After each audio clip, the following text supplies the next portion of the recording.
கிறிஸ்துவுக்குள் பிரியமான சகோதர சகோதரிகளே, இயேசு கிறிஸ்துவின் இனிதான நாமத்தில் உங்கள் அனைவருக்கும் என் அன்பின் வாழ்த்துக்கள்.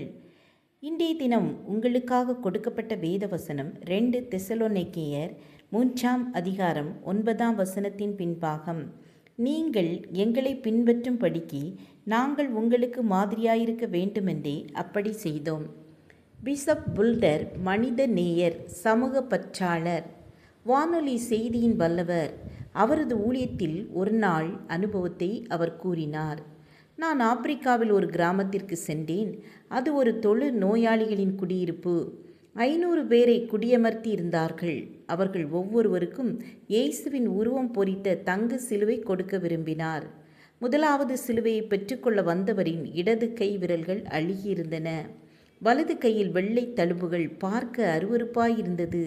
சிலுவையை கொடுக்கும்போது என் கை அவர் தோல் மீது பட்டு விடாமல் வலது கையை 1 அங்குலம் உயர்த்தி அவரது உள்ளங்கையில் போட்டேன். எனக்குள் ஓர் குற்ற உணர்வு ஏற்பட்டது. ஏன் பாவ திமிரை உணர்ந்தேன்.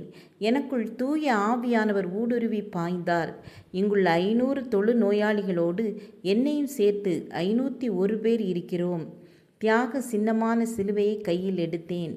என்னை ஒரு தொழு நோயாளியாக கண்டேன். அந்த மக்களோடு மக்களானேன். அழுகிய அவர்களில் சிலுவை சின்னத்தை கண்டேன். கீழ்ப்படிந்த அந்த கரங்களை நன்றாக பிடித்து கையை குலுக்கி பின்பு சிலுவையை கொடுத்தேன். எனக்கு சொல்ல முடியாத மகிழ்ச்சியும் எழுச்சியும் ஏற்பட்டது. ஆம், எனக்கு அன்பானவர்களே, இந்த பிஷப் புல்டர் போல தொழுநோயாளிகளை நேசிக்கிற இருதயத்தை தாருங்க என்று கர்த்தரிடம் கேட்போம். கர்த்தரின் சிலுவையை சுமப்போம். கர்த்தருக்காய் வாழ்வோம். ஜெபம் செய்வோம். எங்களை நேசிக்கிறதான அன்பின் பிதாவே, ஏழைகளுக்கு இறங்குகிறவர்களாக காணப்பட உதவி செய்யுங்க. பிறருக்கு உதவி செய்கிறவர்களாகவும் உம்முடைய சிலுவையை சுமக்கிறவர்களாகவும் இருக்க உதவி செய்யுங்க. இயேசுவின் நாமத்தில் பிதாவே, ஆமீன் ஆமீன். God bless you.